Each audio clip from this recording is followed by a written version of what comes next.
Peleas con los gobernantes propietarios.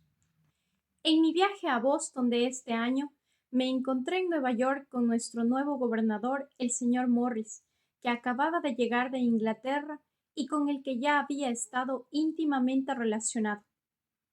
Traía una comisión para reemplazar al señor Hamilton, quien, cansado de las disputas a las que lo sometía sus instrucciones de propiedad, había renunciado. El señor Morris me preguntó si creía que debía esperar una administración tan incómoda. Le dije, no, por el contrario, puede tener una muy cómoda si solo tiene cuidado de no entrar en ninguna disputa con la Asamblea. Mi querido amigo, dijo él agradablemente, ¿cómo puedes aconsejarme que evite las disputas? Sabes que me encantan, es uno de mis mayores placeres. Sin embargo, para mostrar la consideración que tengo por tu consejo, te prometo que si es posible, las evitaré. Tenía alguna razón para amar las disputas, ya que era elocuente, un agudo sofista y por lo tanto generalmente tenía éxito en la conversación argumentativa.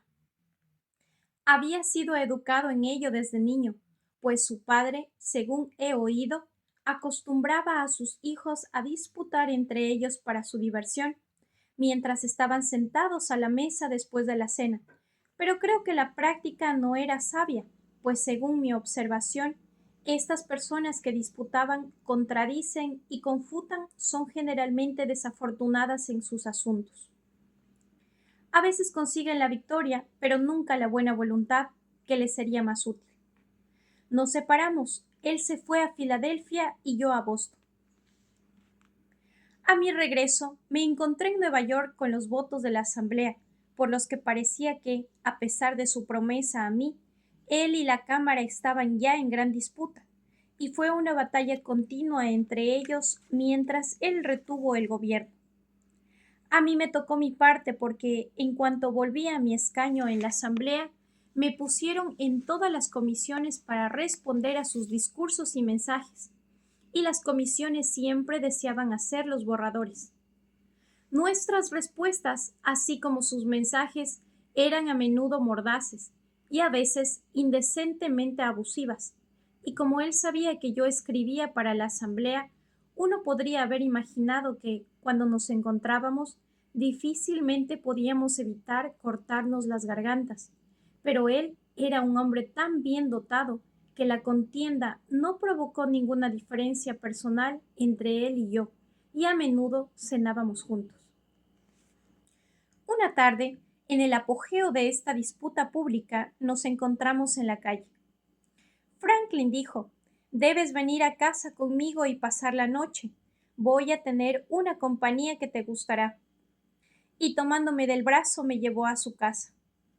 En alegre conversación con el vino, después de la cena nos dijo en broma que admiraba mucho la idea de Sancho Panza, que cuando le propusieron darle un gobierno, pidió que fuera un gobierno de negros, pues así, si no se ponía de acuerdo con su gente, podría venderla.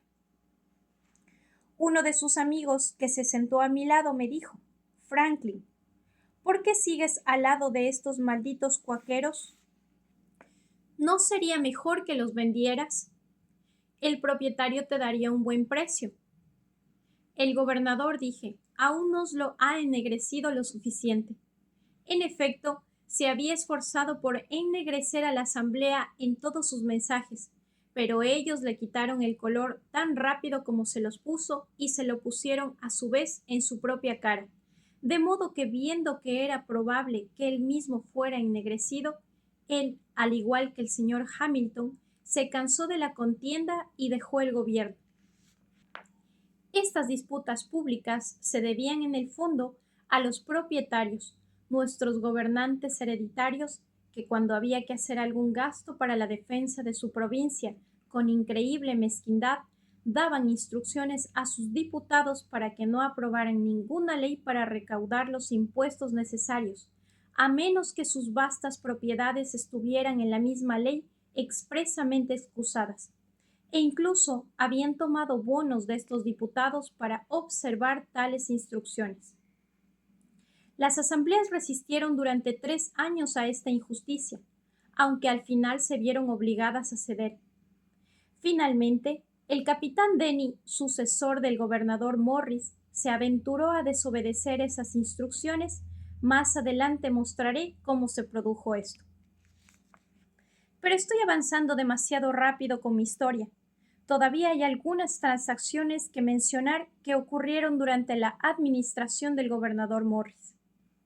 Tras comenzar la guerra con Francia, el gobierno de la Bahía de Massachusetts proyectó un ataque a Crow Point y envió al señor Quincy a Pensilvania y el señor Pownall, después gobernador Pownall, a Nueva York para solicitar ayuda. Como yo formaba parte de la asamblea, conocía su temperamento y era paisano del señor Quincy. Este me solicitó mi influencia y ayuda. Le dicté su discurso, que fue bien recibido. Votaron por una ayuda de 10,000 libras para ser distribuidas en provisiones. Pero el gobernador se negó a aprobar su proyecto de ley, que incluía esa cantidad junto con otras concedidas para el uso de la corona, a menos que se insertara una cláusula que eximiera a la propiedad de soportar cualquier parte del impuesto que fuera necesario, por lo que la Asamblea, aunque estaba muy deseosa de hacer efectiva su concesión a Nueva Inglaterra, no sabía cómo lograrlo. El señor Quincy se esforzó mucho con el gobernador para obtener su consentimiento, pero éste se mostró obstinado. Sugerí entonces un método para hacer el negocio sin el gobernador, mediante órdenes a los fideicomisarios de la oficina de préstamos que por ley la Asamblea tenía derecho a girar. De hecho, en ese momento había poco o ningún dinero en la oficina y por lo tanto propuse que las órdenes fueran pagaderas en un año y que tuvieran un interés del 5%. Con estas órdenes supuse que las provisiones podrían comprarse fácilmente. La Asamblea, con muy pocas deudas, adoptó la propuesta. Las órdenes se imprimieron inmediatamente y yo fui uno de los miembros del comité encargado de firmarlas y disponer de ellas.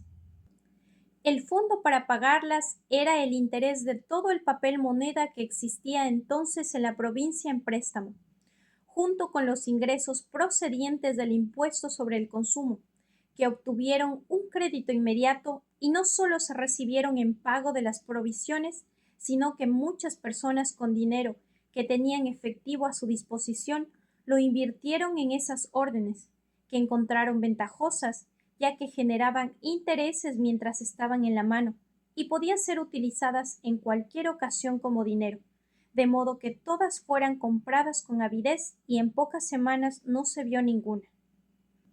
De este modo, este importante asunto quedó completado por mí. El señor Quincy dio las gracias a la Asamblea en un hermoso memorial, volvió a casa muy satisfecho por el éxito de su embajada y desde entonces mantuvo conmigo la más cordial y afectuosa amistad.